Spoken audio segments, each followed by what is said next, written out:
بسم الله الرحمن الرحیم. نن زموږ موضوع د هغه جینکو دپاره ده یا زنانو دپاره چې د کومو حمل وشي خو حمل یې ضایع کیږي یا ګروت نه کوي یا د هغې هارټ بیټ 2 میاشتې 1.5 میاشت بعد هارټ بیټ نه جوړیږي. نو د دې وجوهات څه وي؟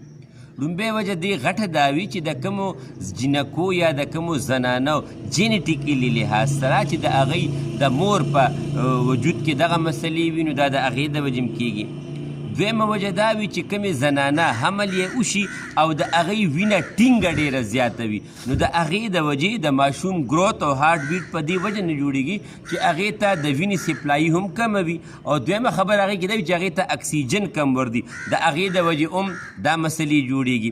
درېیمه وجه دې کې د ټولو نه غټه دا وي چې هغه جینکې او هغه زنانه چې د کومو زنانو د خپو تلي سوځي، تشمیتیاز یې ډېرې زیاتې سوځي، محواره کې ایرریګولیریټي وي، کله ټیک راځي کله ټیک نه راځي، کله 4 ورځې بعد راځي، او په هغې کې حمل وشي نو دې کې د ایګز میچیورټي چې کومه وي هغه ډېره زیاته کمزوري وي، نو د هغې د وجې هم دغه مسلې جوړېږي.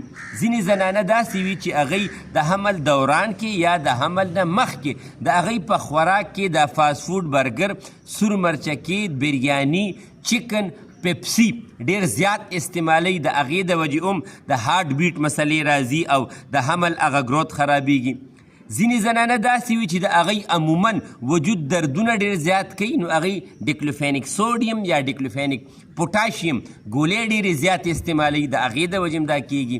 ځینې زنانه داسې وي چې د هغې د سکین څه بیماري وي، یا په وجود باندې خارښ وي یا د مخ د دانو وغیره دپاره د سکین دپاره چې کومې دوایانې استعمالوي، نو د هغې د وجې هم په رحم کې یو مسله راځي، دا اصل کې د جګر د وجې راځي، خو موږ دې ته ویره د سپغز بیماري ده، نو د هغې د وجې هم دا کیږي.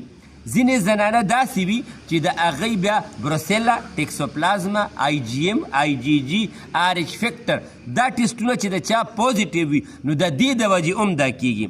په دې کې عموما خلک انجکشنې کوي، ځینې ایون ماته داسې کسان داسې جینکې هم راغی چې هغې ته 9 میاشتې انجکشنې مسلسل کړي په نوم کې، هغې کې هم ما ورته ماشوم ستاسو نه پایي، الله تعالی دې وپایي خو پایي به نه. د دې وجه دا ده چې دا د سپغو یو بیماري ده، او دې کې چې تاسو څومره هم ګرمې دوایانې خورئ نو دې سره به ستاسو ماشوم بچ کیږي نه.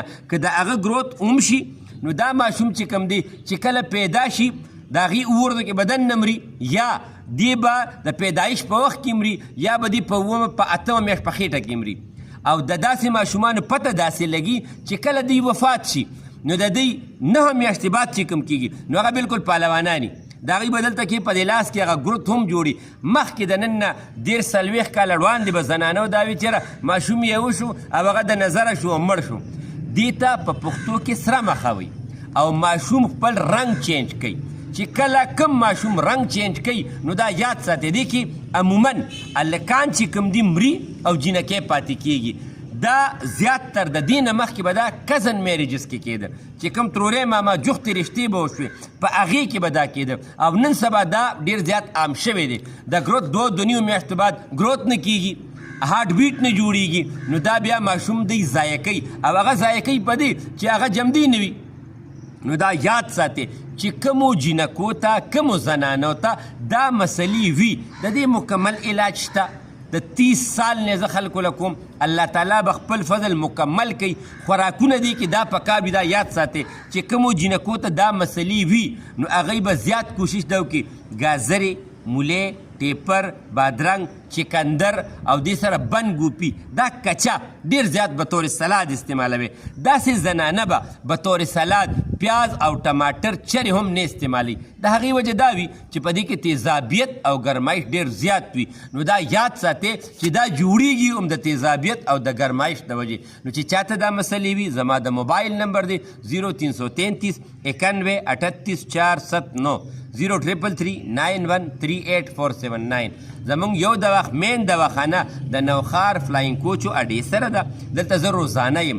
او د دې نه علاوه دویمه دواخانه زمونږ په قمبر بایپاس مینګوره کې ده، هلته زه د هرې میاشتې لومبي اتوار ته ځم. چې چاته مسلې ډایرکټ فون وکړي، الله تعالی به خپل فضل کړي. السلام علیکم.